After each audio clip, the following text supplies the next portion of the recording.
Right, so hello everybody, and thank you for joining us today. I'd firstly like to kick off the event by acknowledging our traditional owners, in which we hold this art exhibition, Pop-Up Climate Impacts on Country. So I'd like to acknowledge the Larrakia people and the Larrakia country. I'd also like to acknowledge the Aboriginal and Torres Strait Islander people in the room with us today and acknowledge our elders past, present and emerging. So I'll just give you a little bit of background about this art exhibition and how it's all come to fruition. So this is part of a research project. The research project is called Healing from Country for Country through Aboriginal and Torres Strait Islander art. So this project is funded by HEAL, that is the Healthy Environments and Lives Network. That is a research network which consists of over 100 researchers. And so we get together and we focus on climate change research. And so this is one of these projects. So me and Linda are part of the HEAL network, and we focus on Indigenous knowledge systems. So a lot of that is looking at how to bring Indigenous knowledges and how to use them in a very westernized way in terms of climate change solutions and how to sort of integrate those two knowledge systems. So I might just get everyone to introduce themselves. So this is Ian. This is Ian Shepherd, and he is a meteorologist here in Darwin. And hi everyone, thank you for attending today. I'm a meteorologist, so I study the weather, and I've been living in Darwin for most of my life, so I have sort of local knowledge, I suppose, of the local climate here. And yeah, I hope I can offer something to the discussions today that are of interest. Thank you, Ian. And I'll just get Linda, Professor Ford, to introduce herself. Ngana pai Linda Ford, rak mak maranongo kurunjo yang ana makan would the Pulaga Larrakia people, and it's great to see you all come along today. We didn't expect so many people to be coming, but thank you very much. This is our first ever exhibition. Sharna and I are both novice artists, as are the other artists from Queensland, and that's their artwork over there, and we'll introduce them shortly. You want to introduce your mum and other artists?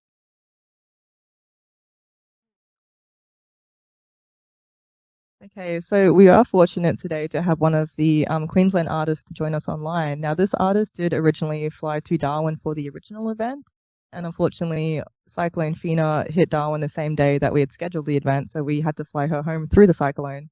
But she joined today, and she'll be one of the panelists. And I might just invite her online to introduce herself and also introduce the Mackay artist. Jodie, if you're online, would you like to introduce yourself?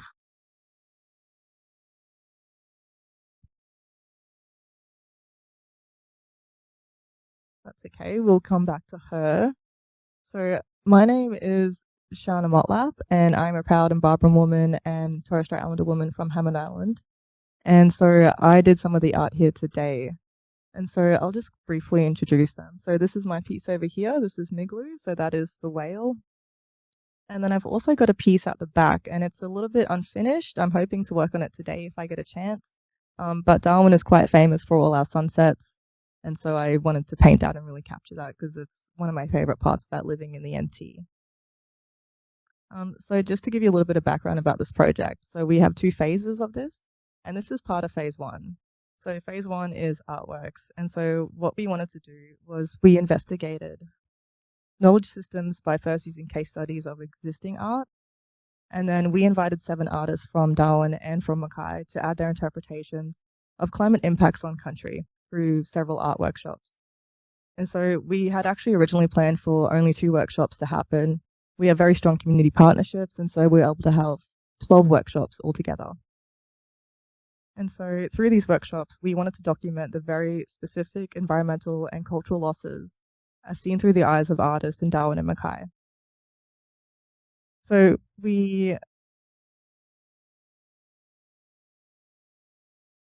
so this is phase one, and so what you're seeing today is the results of all of that. So I'm sure if you've seen any of the media articles around this exhibition, there's a phrase that I've used before and it's been picked up by a lot of the media of art as data. And so what that means is that art for Indigenous people has been part of our story for such a very long time. We use it to record our environments, we use it to for storytelling, and we like to use it for knowledge sharing as well. So in a way, we're continuing that tradition. And so that's how we're using art as data. We also captured the art description, the conversations that were happening through the art workshops, and we've taken all of that and we're using it to create a co-design community resilience plan. And that is phase 2. I might just, yeah. You can call your mum, and I'll introduce. She's here. Oh, she's here. She's on. Sorry, I'll begin again. So one of the artists is Jodie Durante, and she's my mother. She's a Torres Strait Islander woman from Mackay, and she's been a great help in helping us set all this up and also becoming sort of the representative for the Mackay artists. And so all the logistical planning and admin, she's been fantastic. And I'll just get her to introduce herself and also the Torres Strait Islander artist. And if we could just give her a round of applause as well, please.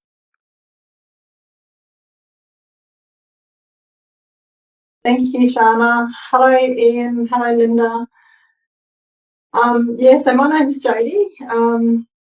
I'm so happy and so proud to be part of this project with the CDU. Means a lot, especially because it's so meaningful. Climate change happens everywhere, every day, past, present, and future. And also, I'd like to acknowledge the country which I'm on at the moment, which is the Yui country. So that's up Mackay. Just acknowledging our past, present, and our future elders. And yeah, and I'm just looking forward to being part of the panel and contributing where I can. It's been a great project and fun journey along the way so far. Thank you. Thank you for that. So we might just kick off the panel discussion. I might just start with you, Mum, if that's all right. Did you want to tell us a little bit about your artwork here today? So for those in the room, it's this one at the back. It's got the blue and green and the black, but I'll let you describe that one, Jodie. Yeah. So my artwork is around mainly where I grew up in, Strait Point. Strait Point area is a huge part of my family's growing up. My nan lived there, my mum lived there, she still lives there now. I live there with my 3 kids. Strait Point has always been a place to go to. Fishing, pennywinkling, getting shells, fishing, everything. So Strait Point's just a place to go. Even like now I go there, sit down and I just sit on the beach and relax and like remember all the things we've done as children. And it just gives me a place of belonging and also just healing, just sitting there relaxing. So that's what, the smell of the salt water does to me because it's just so nice. So this picture, I'm not really an artist, but I'm very creative. So I try my best. So in this picture, you'll see the top part, which is a black sky. That's the toxic part. All that side on that side is a toxic. And the other side's blue. And you'll see at the bottom there's the footprints. So those footprints are people walking along the beach, the healthy beach. The coral sea is blue. That's also a healthy side. And then you've got the part that is damaged by climate change. So the blue waters, the healthy fish. There's and no one's walking on the sand anymore. Yeah. So that's part of my story is a Strait Point. Yeah. And even now, like I was talking to a friend of mine this morning at work here, and we were talking about climate change, and he said it has changed a lot. Like you can't see it drastically, but slowly you can see it because when you walk along the sands of the beach, it's actually hotter than what it was before. You used to walk along the beach with no shoes, but now the sand's way too hot, and you've got to wear shoes, and the water's even hot too, and the fish and the nature is breeding differently, and it is slowly changing to climate change. But that's my artwork. Thank you, Sharna. Thank you for that, Mum. Yeah, Strait Point's a very special place for us. So obviously I grew up in Mackay, Queensland, and that's also how I know all the other artists. And so, yeah, my grandma grew up on Slade Point. My mother grew up on Slade Point, and I had my childhood spent at Slade Point. Very fond memories of the beach. So I loved seeing it represented through the art, and very sad to think that it is changing due to climate change. And I think that's one of the main messages we're trying to communicate today, is that, like, I think climate change, when you think about it, it's this huge, sheer global presence that's in the background, but it's actually got very real and felt lived impacts that we're feeling culturally, spiritually, our connection to country. I might just go to our next panel discussion, unless. No. All right. So we might just. I'm happy to go through and talk about these pieces over here. So we've got an artwork over here by Andrew Doyle, and so he's one of the Mackay artists. And so this one is about the Great Barrier Reef. So obviously we all grew up on the beach, we have our sea country. And so he purposely did the very bright coral right next to the skeletons of the white coral to show the impacts of coral bleaching. And so that's happening due to climate change and rising ocean temperatures. And so while it's still there, but if we don't do something soon, it's all going to be white. And so we also have this piece over here. And so these two pieces are by the same artist, Nolene Madrill. And so this one, so Nolene's lives in Mackay. She has a lot of connections here to Darwin. And so she's painted 10 Mile. And so when she talks about 10 Mile, she talks about she's grown up there, she's gone fishing there, a lot of family gatherings happen at that place. But unfortunately, because the sea levels are rising, that particular area is at risk of disappearing. Do you guys know where 10 Mile is?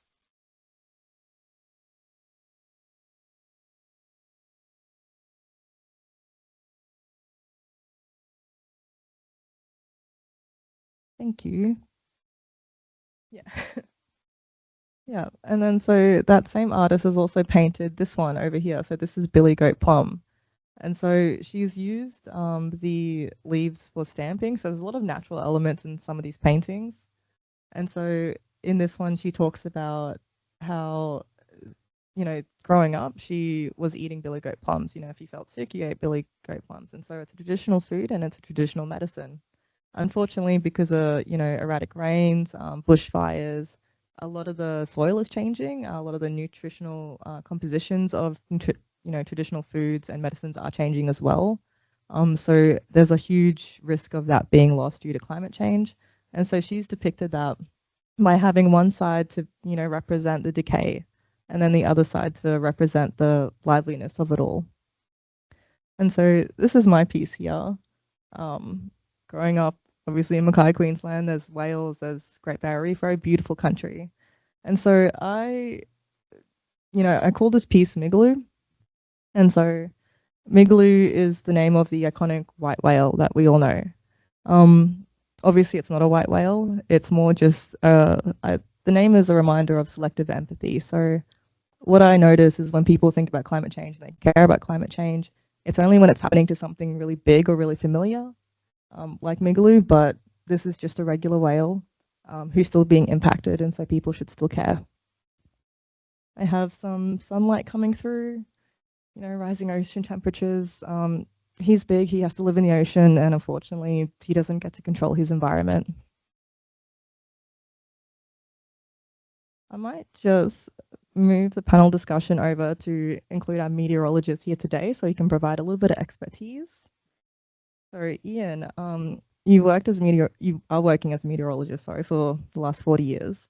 What can you tell us about, first of all, your work, and just give us a bit of background about the climate impacts here in NT, I suppose.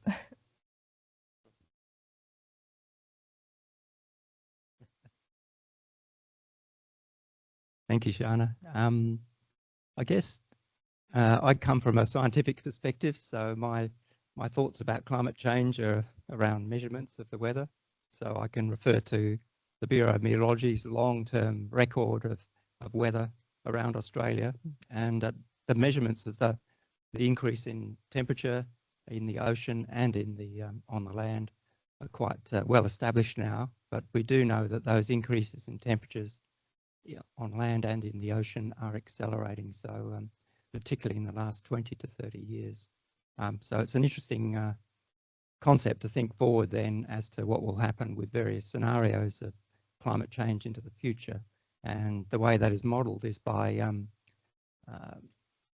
you know, simulating different amounts of carbon dioxide on top of what we have now using the past trends. And those trends are all going up like a hockey stick. So you understand that climate change will accelerate during our lifetimes and the lifetimes of our children. And so adaptation is really our only choice at this point, is what we can do to ameliorate that, and also have to change where we live or how we live to accommodate that.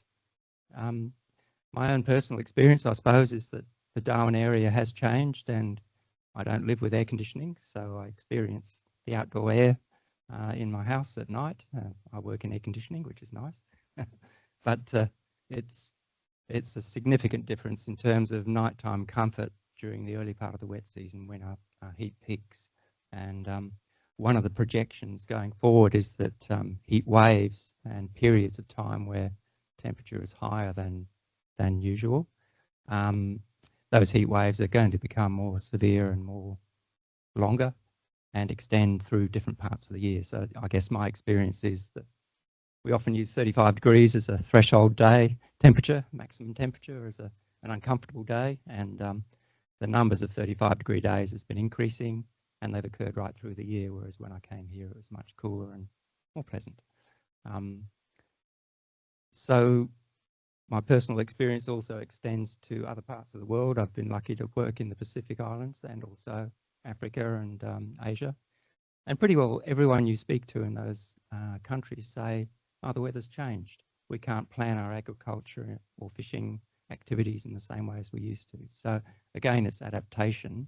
And particularly, I suppose, one of the impacts of climate change is that we should expect more variability in the weather. And this comes back to the reason that we cancelled your first workshop, really, because Cyclone Fina came along in November, which is an exceptionally early cyclone. It's the earliest cyclone we've had in the Darwin area, and it was a severe cyclone as well. So it was a significant impact very early in the season.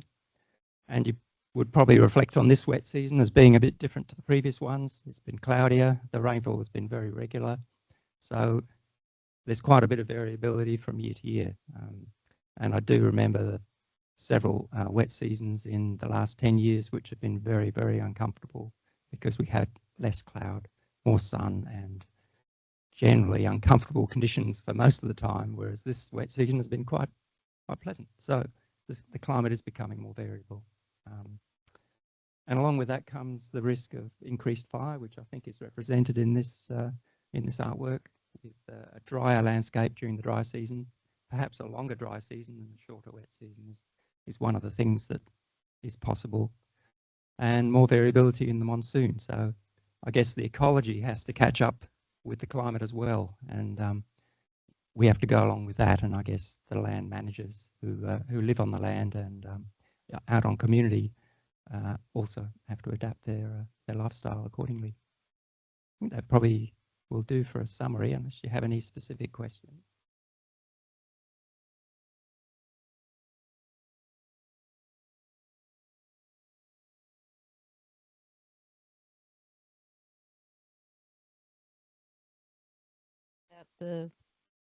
The seasons are likely to change with a shorter wet season and a longer dry season.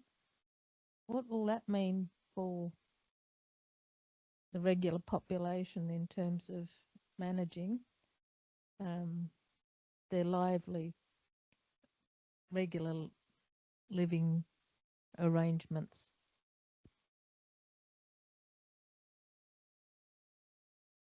So that's a very good question, and I think we all know the discomfort we might feel in what we call the build-up, the transition from the dry season to the wet season, and it's probably during that period that we will find more difficulty doing outdoor pursuits, perhaps sports, or people who have to work outside, and also people who have to travel through inland areas, which will become gradually hotter as well. So just guess communities actually have to become more resilient with their power supply if people are dependent on that, I guess. We've done a little bit of a collaborative study with the anti-health department at the Bureau of Meteorology, and they've found that presentations to emergency departments, increased during heat waves, and that's logical. But they've dug down into that and found that most of those people are people with pre-existing health conditions. So it's those vulnerable people who, in our community, we have to support and protect, I suppose. I don't work on that side of the fence, but the health department probably does. I work in the anti-health in the health statistics and informatics unit. I'm not directly related in this part of things, but we are certainly our unit is doing research on effects of heat changes and presentations to hospitals and dialysis and all sorts of other health effects from this. Yeah, so those are papers that I think some are currently being published right now. Some of them are waiting in the lines to be finalized, but there's significant work being done to try and figure out what those effects will be and what NT Health needs to do to try and mitigate what those effects will be on people. How do we put services where they need to be? Thank you for that. I think it's a good segue to discuss our phase 2 of this project, which is the co-design community resilience plan. So the idea behind that is to take some of this art and some of this data and sort of create like this co-design this plan with Aboriginal and Torres Strait Islander people. And that's going to discuss things like mitigation, adaptation. So sort of like, oh, there's a heat wave coming. What do you need to do to protect yourself, your medications, so the more vulnerable people. And I think speaking about impacts and First Nations people, a lot of this artwork that we've captured and a lot of the messages that have come through is that connection to country that gets impacted.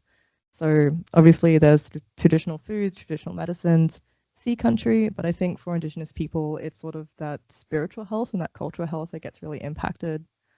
Because for us, it's all interconnected, it's all intertwined. So I have this piece back there with the sunsets in Darwin. It's lying flat on the table. But if you go look at that piece, what you'll see is that the colors actually go all throughout the painting. So there's the sky, the sunset, the water, the land. But all the colors it's just one palette being used throughout the whole thing. Because for me, I was like, there's no separation here. The sky, the land, the water, the cosmology of it all, it's all exactly the same. And so I think when we talk about climate impacts on country, it is quite personal. It's quite intimate, I think, and for all of us, it's going to be a different story, a different sort of connection. So a lot of these pieces over here are from Darwin artists. And I don't know if you'd like to speak a little bit on that one, Linda. Yeah, so this is a huge research project and it's involving many parts and many people. So obviously we have the 7 Indigenous artists, which is you're seeing today. The co-design community resilience plan, so that is the Indigenous researchers. We have our NT communities of practice, so that is part of HEAL network. And so we have, some of them are based in Alice Springs. They are a fantastic bunch of researchers who work around heat health and things like that. And then we also have employed, name them? Okay, there is Dr. Supriya, Associate Professor Supriya Matthew, Dr. Manoj Bazo, and then we have Rishu, we have Lawrence and Zuba. Yes, and so they're Menzies-based researchers. They're fantastic. They've been helping us out in the design of our co-design community resilience plan, which is a mouthful to say every time, but hopefully that will be rolled out later on this year. And then we employed a Indigenous advisory group. So we have the NT Communities of Practice and our Indigenous advisory group, and we all try to meet together and then sort of decide how's this plan going to look, what do we want to include, where's it going to go, whose voices are going to be included in this plan, and it has to be applicable to the regular reader. It's not academic, it's just how do you keep yourself safe and how do you manage the climate impacts on country especially when it's your country. And I might just invite the artist to discuss. I do have some questions for the artist that are here with us today. So was there a particular moment or story on country that made you feel like this had to be expressed through the art? So that is open to Jodie or Linda. I think Mom's gonna go. Yep, Mom's. Yep. Well, I'm not really an artist, but I am creative, and I do see climate change happening. And I'm happy that I got to express it through art, because art is a great way of communicating to other people and letting people know the message, and it just brings their yarns about. I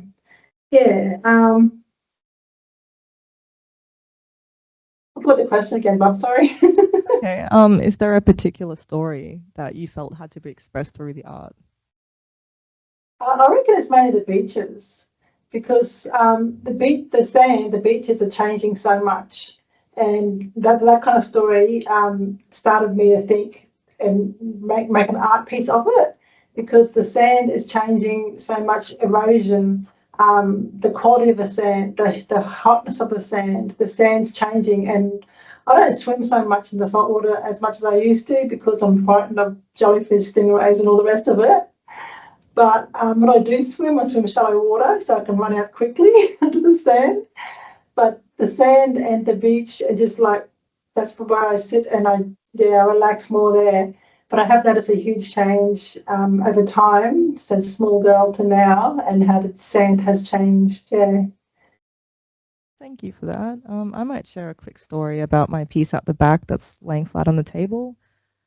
So I was 13 and I went camping out in Bino Harbour, which is around here in Darwin, and beautiful sunset, and it was no light pollution. So it is the first time I actually seen a constellation with my own eyes. And I was looking for a very long time. And then when I finally clicked, I was like, oh my God, that's incredible. And it was the Scorpio constellation. So it went from one end of the sky all the way to the other. And it absolutely blew my mind. Mind you, I'm 32 now, and I have not actually seen that constellation again due to just living in cities, light pollution, not being able to go camping because of climate change and things like that. So for me, that was really special to sort of capture that particular memory. Linda, is there a particular story connected to your art that you wanted to share? Yeah. Suppose. First of all, most of those pieces down there are my artwork, except for the two on the little table stand at the back. They belong to Emily Ford and Gallagher. So I'll start with the very end painting that's very long. That's of the saltwater country, and in that rock-lipped, black-lipped oysters, fluted clams and sandfish, and where they live is in beautiful clear water in the dry season, and you can eat them then. But in the wet season, a lot of the runoff out of the rivers and creeks stir up the water and all the minerals. So you can't eat those things then because they're full of heavy metals. And Aboriginal people have known this for millennia, but not a lot of white people know that. And so they think they can eat them anytime, and they wonder why they get diarrhea in the wet season. And so don't eat those things in the wet season. And so I guess with the because they're mollusks, that they feed on whatever nutrients they can get out of the salt water, and they have a lot of big stories for those people that live along the coast, and a lot of them can grow quite big, especially the fluted clams, and very heavy. And to open them, you need a crowbar or an axe to prise them open.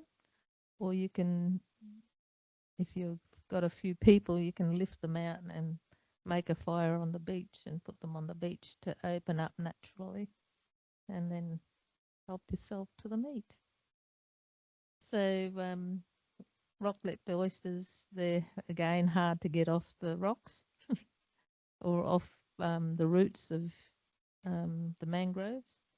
So again, you can just either cut the roots or get the rocks and put them next to the fire or on the fire or on the hot coals, and they'll eventually peel off and you can eat them naturally. Or you can eat them naturally if you want to. I haven't, but I rather like them cooked. So, and the sandfish look like a long sausage, and the moccasins came often to come and harvest them to take back. And so that was our international trade, or those people that lived on the coast for hundreds of years before European people came. And they'd worked out arrangements to make sure those sorts of things could happen in their country, on their saltwater country. And there's lots written about the moccasins and the relationships with Aboriginal people along the northern coastline. So that was out of a research project with the Fisheries Research Development Corporation back in 2013, I think. So I started that painting and I finished it this year. It was rolled up under my bed.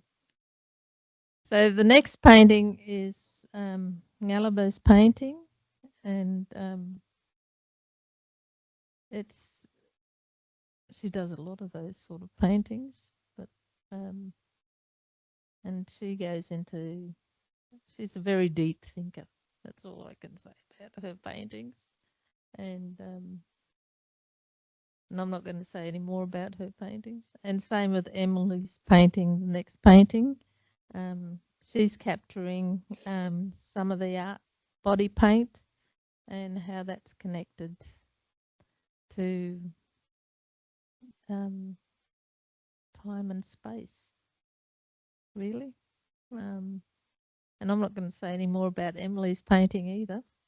And I'm going to go from time and space to my rainbow serpent painting. And that's about time and space. And the head of the serpent is in what we are experiencing now, but the tail goes back into time immemorial, and that's the definition. And the rainbow serpent is our boss. We have in our Makmak Maranunga world, we have male and female entities, and so we often see signs of the rainbow serpent, especially in the wet season when you've got your sprinkler on. It's associated with what? Well, I'm asking you all, what is rain? With water, with moisture. So that's who the boss is. And the human body is made up of mainly water. So it's got all sorts of connections and relationships with each of us. And for me, as a Makmak Maranunga person, it gives me a lot of strength and in my identity and about the country where I grew up and where I belong, which is southwest of Darwin, on the Finniss River. So when we talk about the time and space, we're only a little dot, and that's what the dots are. We're only a little dot, a little speck in that consideration of where we stand in time and space. And so I have a in the next painting here, or maybe I should leave that one. I'll go over to the cycad painting, the cycad grove.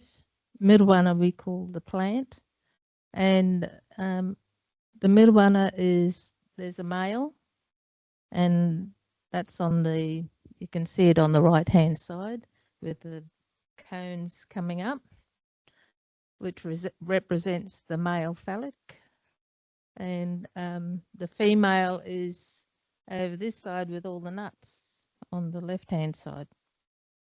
But if you look from a distance, and I didn't realize until I'd finished the painting, but you can see the women harvesting the nuts in those paintings, the palangal we call that. See the green figures? The women have got here. Over here is a small person bending over harvesting. Here is a younger woman. You can see her breast. Can you see her breasts and her dress? Here's a middle-aged woman, and there's her arms coming down here, at her breast, and a lovely figure. And here is an older woman, bigger breasts. And here is some young women bending over again. So harvesting the cycad nuts is our role in preparing the cycads for our ceremonies, our Wanga ceremony and Wali ceremony. So Wanga is our main ceremony, but and the women, when we do our dancing, is called Wali. So and so that's quite significant. That was, I started that painting in, I think it was 2008, maybe 2007, when my mum passed away. And I stopped and I rolled it up and I put it under my bed. And I pulled it out just recently and finished it this year. So it's quite significant. I think when I rolled it up and I put it under my bed, I said, this is a shit painting. It's too upsetting, so I put it away. But I think it looks lovely now with the sun shining on it, and in the morning light when it's lovely and cool. We used to call it Pickaninny daylight, when the morning star would come up, and we'd get up and put the billy on, make the fire, put the billy can on, and make our breakfast. And that's when I painted that painting, that's what I was thinking about, and thinking about my mum and what she passed on to me and what she passed on to her family. So the last painting over here is the pillar fire painting, and that was an inspiration from a photo that my nephew had shared with me end of last year. There was a late fire. So normally when we talk about fire, we have our cool fires, which is starting about now, Easter time, when everybody goes out camping. That's when people start lighting up the bush so that they can get to their fishing spots, or so they can go and shoot pigs, or they can go and shoot whatever. So the fire season is quite important and significant. So we start with our cool fires, and then in about April, in this case March this year, March through till November. And those really late fires are very dangerous for our ecology and our biodiversity because they are hot and mean. And with gamba grass now, the fires burn so hot it can melt barbed wire fences. So that's gamba grass, which is an introduced grass. It was introduced back in the 70s down at Camp Creek, if you know where that is, near Adelaide River, between Adelaide River and Bachelor. So I grew up in Bachelor. And I actually know the people that bought the seeds, the first lot of seeds to throw out of aeroplanes all over the countryside so that they could fatten their cattle. And now we're all struggling with gamba. But that fire is out on the coastal floodplains of the Finniss River. And there's another grass that grows out there called paragrass, which was also introduced to fatten cattle. And the paragrass really creates huge fires. So when we get our beautiful sunsets here in Darwin, often it's my country that's on fire, causing the sunsets to be beautiful that Sharna was so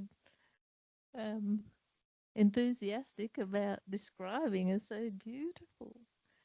But in fact, for the biodiversity out on the floodplain, the snakes, the rodents, the birds, the owls, the brolgas, all those waterfowl, all their nesting sites go up in smoke. And if there's any babies around, of course, they all perish. And often what we get is people coming in from the coast in Fog Bay and lighting up at Easter time. And because of the sea breeze that comes, the fires come roaring in literally and burn up the coastal floodplains. And that's where that place is there. That place we call Malambalango. And there's an island there, and on that island are milkwood trees, and those milkwood trees are quite huge, but you can see how big the fire is. And in the fire circles, the fires have been, there's a bird, a firebird, it goes around and picks up the fire sticks and it lights up the country as well. So if you think people are pyromaniacs, we have the firebird called the akark, who loves to light up the country as well. And so they hover around to get lizards and snakes, and that's why they use the fire stick. Isn't that amazing? So as I was growing up, I used to love hearing that story, but it wasn't until I was probably in my mid-30s that I actually saw a firebird going and picking up a stick to light the country up. And we have dreaming stories about that as well. And they determine our fire management plan. So it's interesting about how to manage a country. And people say, oh yes, we should rely on the rangers, or we should rely on what Western fire management plans are in place.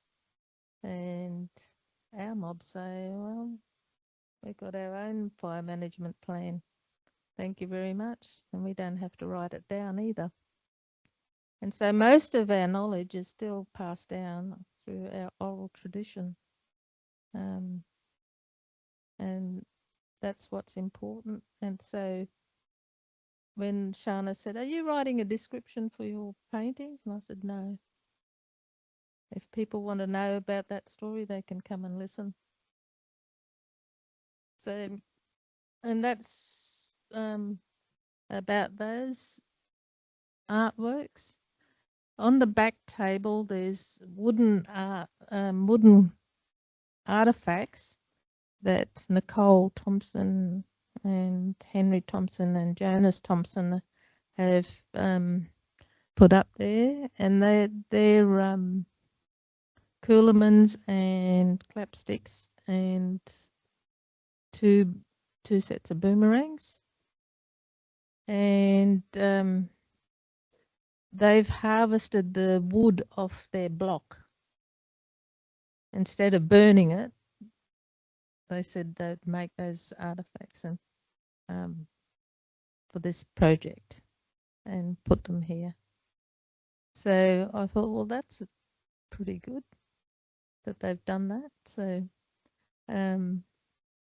it's amazing that the wood that they've used, ironwood, woolly butt and stringy bark trees. Yeah. And I think maybe a black wattle. So, and they're all off their block out at Girraween. So, very painstakingly done. I don't know if you're familiar with a lot of the wood in the territory, but the ironwood is very toxic. So you need to wear masks and goggles because it's got a lot of toxins in it. And yet we cook with it and make fires with it, campfires. So just be careful about what wood you use when you go out bush for making fires, your campfires. There's some other wood that in the bush that you definitely shouldn't use to make fires. So if you're planning to go out bush, you should have a look at some of the wood that you should be careful about selecting to make your fire. So, what else can I say about those artifacts? They're very practical. The coolamon was used for carrying food in. The bigger ones were used to help keep your baby in. A very small infant, of course. The boomerang for hunting and for maiming. And the clapsticks are very important and significant, of course, for creating music and often accompanying songmen and songwomen, and because the resonation of the clapstick is related to the spiritual nature of calling up our ancestors. So are there any questions about those items along the wall? You don't have to ask questions now, you can ask me later. Thank you. With climate change and introduced species, taken out a lot of old native animals like the blue-tongued lizard, the large goannas that used to be around. Do you see any future artworks being depicted and stuff like that, like the blue tongue or the reptiles that are slowly going missing?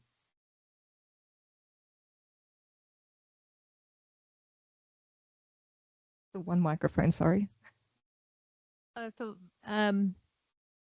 think the introduction of cane toads was the demise of our large reptiles, the poor old goannas and blue tongues.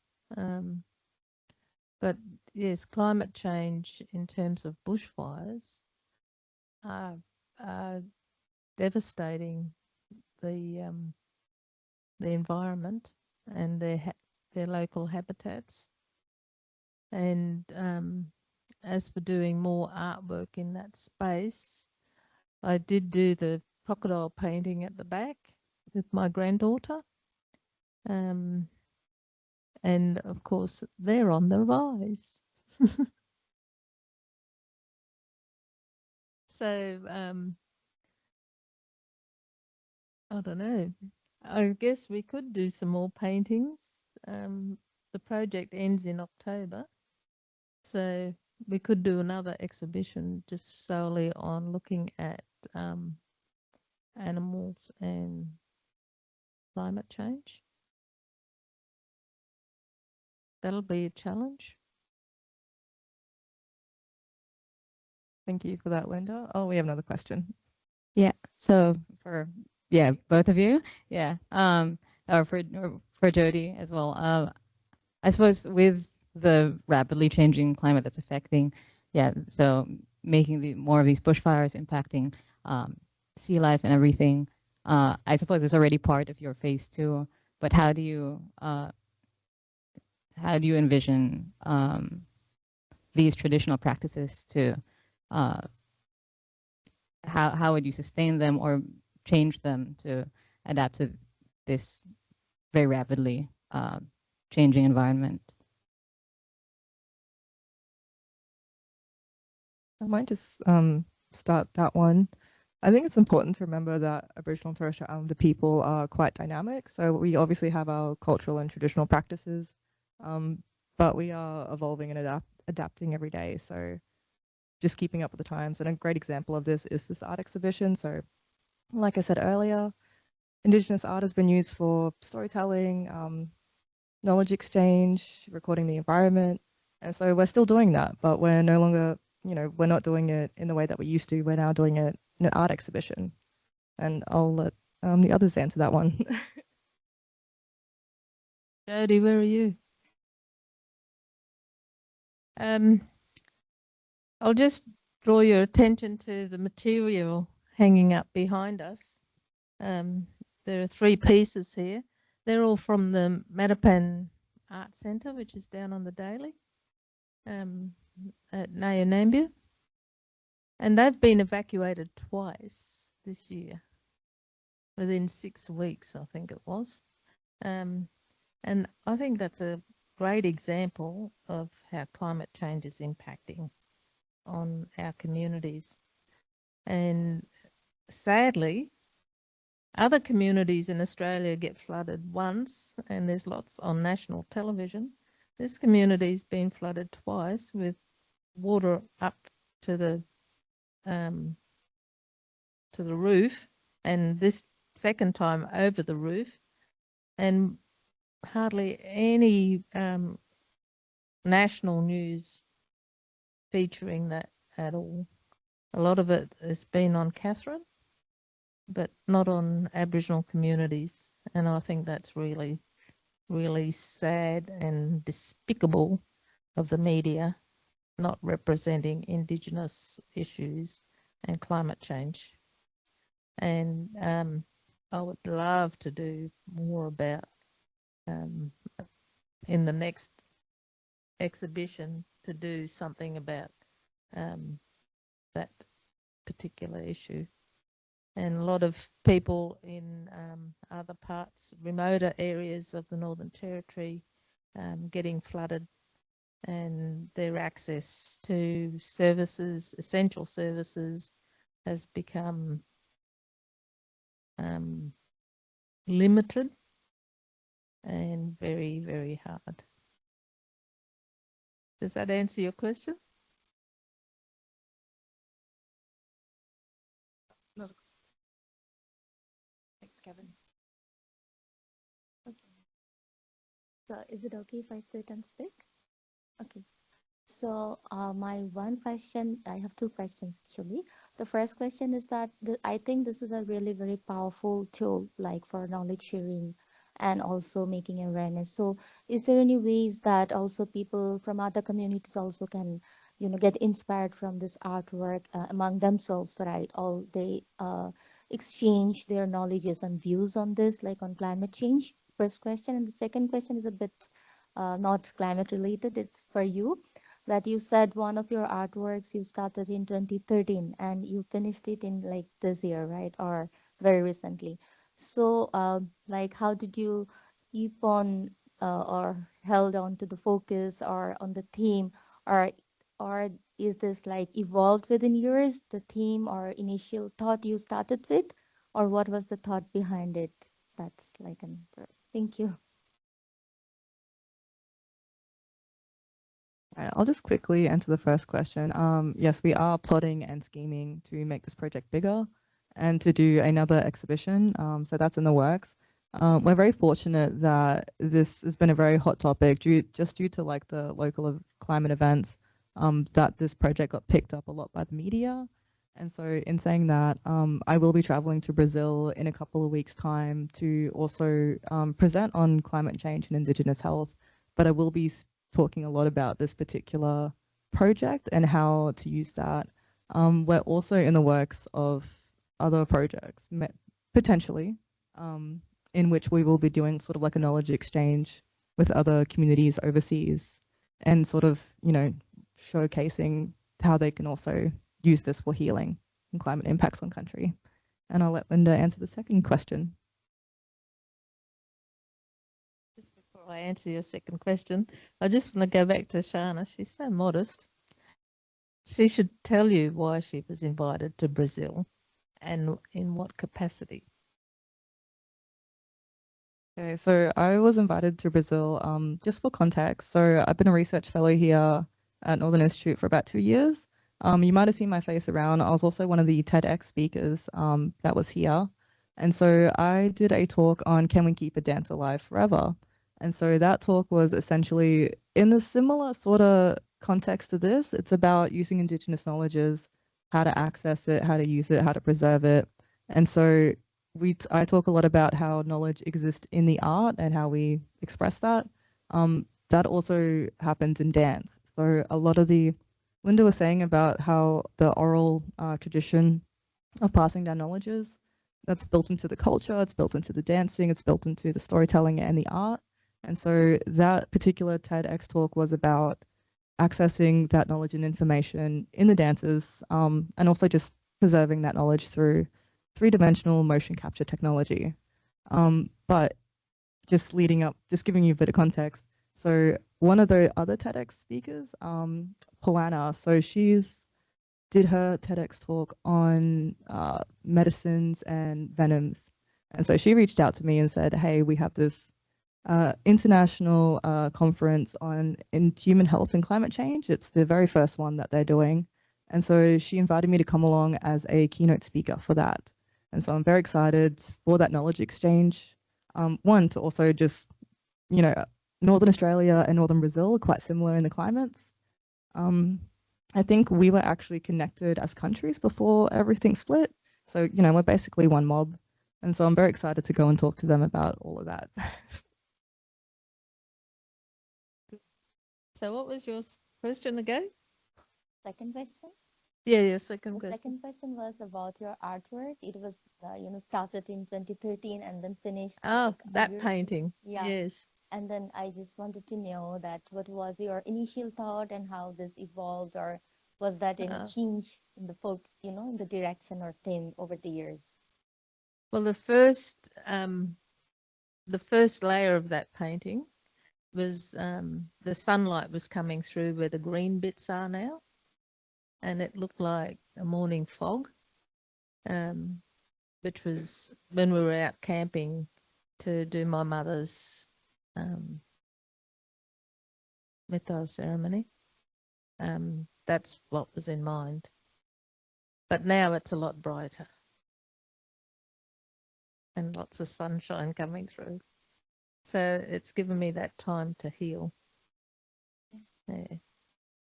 But that big painting there, I started that back in 2005. And I was doing my PhD, or when I submitted my PhD, actually. So And in 2003, my mother actually authorised me to do paintings on canvas. So before that, my mum and my uncle taught me how to paint artefacts and make artefacts. So 2005, and I finished it off by putting on another layer of white dots at the end of last year. So some paintings can stay rolled up under my bed for a long time. And there's still some paintings rolled up under my bed. Thank you for that wonderful question. I have a quick question for the panel. Just so in a couple words, what does caring for country look like for you in the next 50 years? And I might just start with Ian over here. Yeah, that's a big one. I was lucky to attend the Savannah Fire Forum this year, where rangers from different cultural groups across Northern Australia get together and talk about how they're using fire to manage the land more carefully and to manage invasive weeds like gamba and other things. So I see that as part of the journey of caring for country, but as a Western person who lives in a city, I feel very removed from that activity, and on a personal level, just try to limit my my footprint and your carbon footprint, because that's what's contributing to global warming overall. So on a personal level, I guess I ride a bike. I try to take the bus rather than drive a car. So very small, but that's what I'm doing. Yeah, thank you, Ian. And it's true, I ran into him on the bus yesterday and I bailed him up to come have a yarn today. I'm so appreciative. Jodie, in a couple of words, what does caring for country look like in the next 50 years for you? Well, I'm hoping it'll be still beautiful and well cared for. Just so our next generation can come through and enjoy it as well, So all the challenges we're noticing now we're facing, I'm hoping that we notice it, care for it, and protect it and preserve it. So in the next 50 years, our great-grandchildren can be here to enjoy it just as much as we are now. Yeah. Just like having trees in the yard to swing from, as simple as that. Don't make everything concrete, just have it natural beauty as possible. Yeah, thank you. Linda, did you want to answer that one? Yes, I do. Thank you, Sharna. I think the important thing for me is that the intergenerational passing down of knowledge is going to be very important. And I think the knowledge that I have, I always say that it's nothing compared to what my mother had. She was a walking, talking archive. And my two daughters think that I am as well. And they say to me, Mum, you have to write down what's in your head, because we don't have the same experiences as you did growing up on the country, because they live in town now. Even though we still go out bush back to our country, it's not the same. I say, well, what are we going to do about passing on our knowledge to Eden, who is my granddaughter? And how is she going to continue passing on that knowledge about country and how to look after country and to carry out your custodial responsibilities for our sites, our mid place, our Ngirwat places, our sacred sites, our sites of significance. And what are we going to do about all the tourists in Litchfield Park that go and crap everywhere and leave their toilet paper everywhere? And maybe the fuel crisis at the moment might see a decline in their footprint in Litchfield Park. But looking after country is going to be paramount for us in 50 years' time. And preserving the knowledge that we have now and to maintain that knowledge as best we can. And I think through the artwork, we can do that. Through performing, through our dances, our wali dances, and participating in our wanga ceremonies, we continue to do that. But in 50 years' time, I would think there would be a decline. So the recording of those things now is really important for me to do that through my research work. And that's why I work at the Northern Institute, because I have the opportunity to do those things and to mentor people in that space and to encourage Aboriginal and Torres Strait Islander people to go and find out about their histories and to find out about their languages, to find out about their ceremonies and about their country and their families. As painful as some of that might be for people, it's important. It's important for you as an individual and for your own identity and for your connection to country, and to be able to be strong in yourself to say, that's where I'm from, that's my country, that's my family, that's my ceremony, and I can do these things that demonstrate who I am in a way that's meaningful for me and my family. And if you can pass that knowledge on to other people, like your friends and colleagues and the wider community, well, that's a bonus.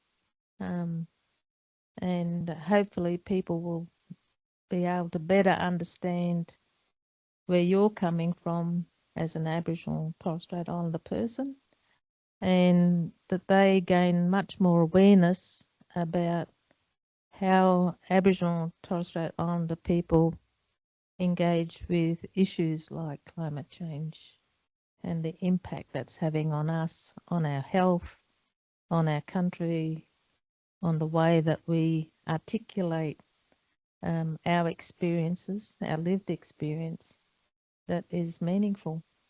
And to get people like the lady that was here from the health area to be able to change the policies to incorporate our positions. And 50 years' time, we might be in a much better position than what we are now. Where we're at the moment, we're being marginalised and silenced. And that was really obvious to me when we had the voice and Australians voted no. And all we were asking was to have a voice in Parliament.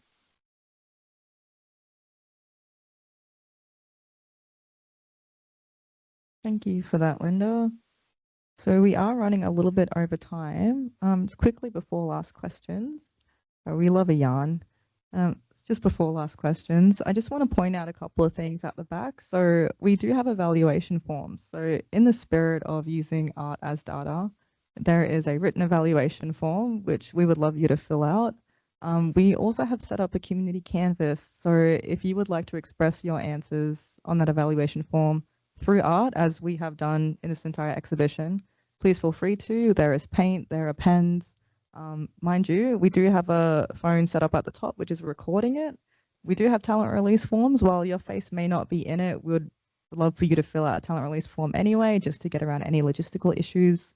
But please fill out an evaluation form and or add a painting to our canvas. We would love that.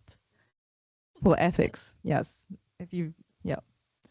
Are there any last questions before we wrap up? For Ian, Linda, or Jodie, or myself? All right, we might just give everyone a big round of applause, and thank you, Jodie, for joining us online today. Thank you, Ian. And please help yourself to morning tea. Thank you, everyone.